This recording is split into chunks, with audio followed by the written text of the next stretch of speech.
Hello, my name is Joanne Maxwell and I'm a specialist bereavement counsellor working here at Springhill Hospice in Rochdale. Welcome to this, the first of 4 short talks on loss, grief and bereavement. Today we're going to be looking at something called the grief wheel.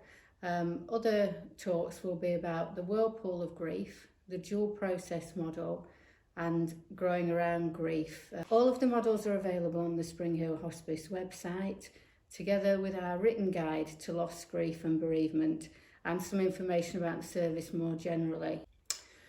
I would like to start by saying that if you're watching this, it probably means that you're bereaved, and if it's not you that's bereaved, you might be looking for some support for somebody else who is bereaved. So I'd like really to express my sympathy and to say that I'm sorry that you found yourself in that situation.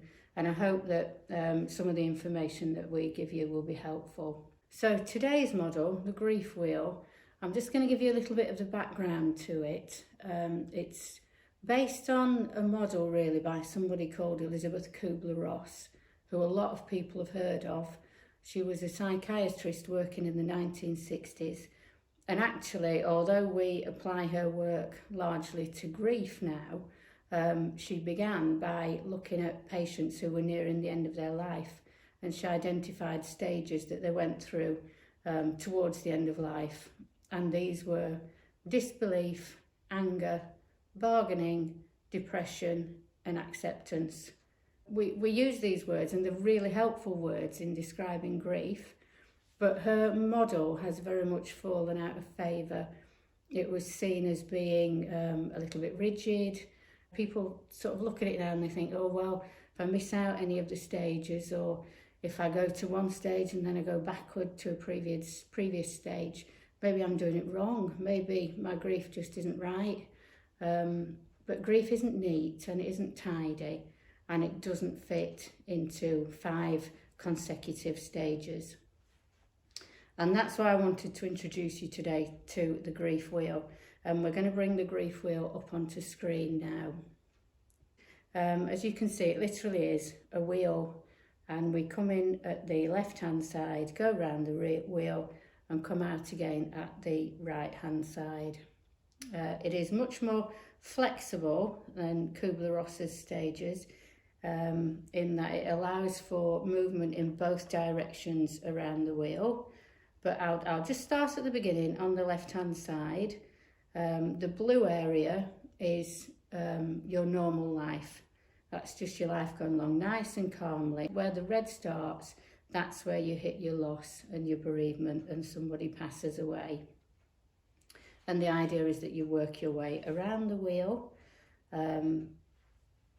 It won't always be straightforward. You won't find it's a nice, neat progression.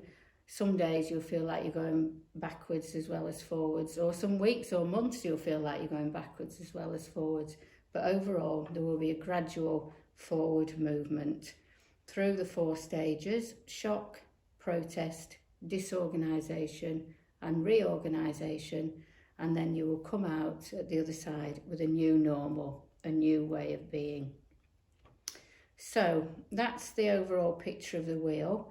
I would just like to say that sometimes there are wheels within wheels. It may be that you're progressing round the wheel and suddenly something happens. It might be another bereavement. It might be the loss of a job or the loss of a relationship, but something will happen and a wheel will be created within the grief wheel. There'll be 2 wheels going on at the same time, and the speed may be different in each wheel, and it's perfectly possible to be holding 2 sorts of grief at the same time. And the other thing that the grief wheel gives us also is an awareness of the passage of time. It allows for that. And when I say that, I want to be absolutely clear. I'm certainly not saying that time will fix your grief. It won't make your grief go away, and it won't make it better. It will still be there. But what tends to happen over time is that you will be able to process how you're feeling, and your grief will become more manageable, and you'll be able to hold it in a place within yourself where it isn't as overwhelming. Okay, So let's have a look at each of the individual stages that the authors have identified. And the first one is shock. And what they've written is numbness, denial, disbelief, hysteria, and an inability to think straight. Clients tell me that this often feels like what's happening is happening to somebody else. It's maybe like watching it on television, or it's like watching it through a window or a moving train. It's not real and it's not happening to you. And it feels a little bit like you're wrapped in bubble wrap and there's something sort of protecting you from feeling what's actually happening. And there's a really good reason for that. Our bodies are just so good at protecting us from feelings which would be absolutely overwhelming if we were able to feel them all at the same time. And the second stage, the authors have called protest. And the words that they've written for this are strong, powerful feelings of anger, guilt, sadness, fear, yearning and searching. And I think this stage really can sort of be summed up as, I really don't like this, it's not fair, it shouldn't be happening to me, I'm angry, I'm guilty, I don't know what I feel, and I don't like it, and I don't want this to be happening. And I'm protesting against it, yeah. I want to pick up a couple of the words there. Yearning is a word that we tend to use mainly in relation to grief. And it just means that absolute longing for the person who's gone, you know, that massive hole in your life that you need to fill with that person. That's a feeling of yearning.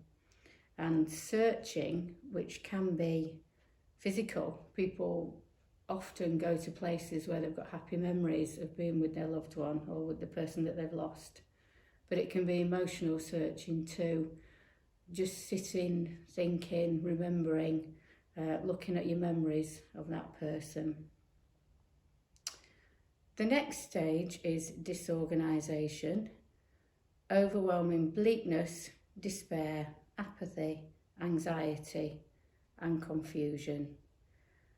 And this is the point really at which your grief starts to sink in and it begins to become real. When I read those words, they're like a heavy weight really, and that's how it feels. The heaviness of the reality arriving can be very difficult to deal with. That awareness that somebody isn't coming back and this is how it's going to be. And then stage 4, reorganisation. You gradually return to normal functioning but feel differently. I think in some of the other models, this is probably referred to as acceptance, the stage where you begin to recognise that life can continue and you're finding ways of adjusting and coping with the way that life is now. What I would say is this isn't going to happen overnight, and it won't happen overnight in any of these stages. This is a process, remember, with backwards and forward movement through the model. But it's a sort of recognition that you can survive this and you can cope and you can adjust. And the idea then is that you come out on the right-hand side of the model into the new normal. You've found a way of living your life, or you're still going to be learning how to live your life, but the big adjustments have been done and you've found a new normality, but it's not the same normality as when you entered the grief wheel. So you're living life, but it's not the same life that you were living before. That's the grief wheel described, and I'm going to take that down off the screen now. It might be helpful perhaps for you to have a think about where you are on that model, and as I've said, they're all on the website, so you can go back and have a look if you want to have another look at it. So have a look at it, see if you can identify where you are on the model, and some days it might be one point and some days it might be another. As I said, that's the first of 4 short talks about different grief models. I hope that's been helpful, maybe giving you a different way of looking at your grief and thinking about your grief. And the next model, which we will look at, the next short talk will be on something called the whirlpool of grief. I hope you found that helpful, and please join us for the next one. Thank you.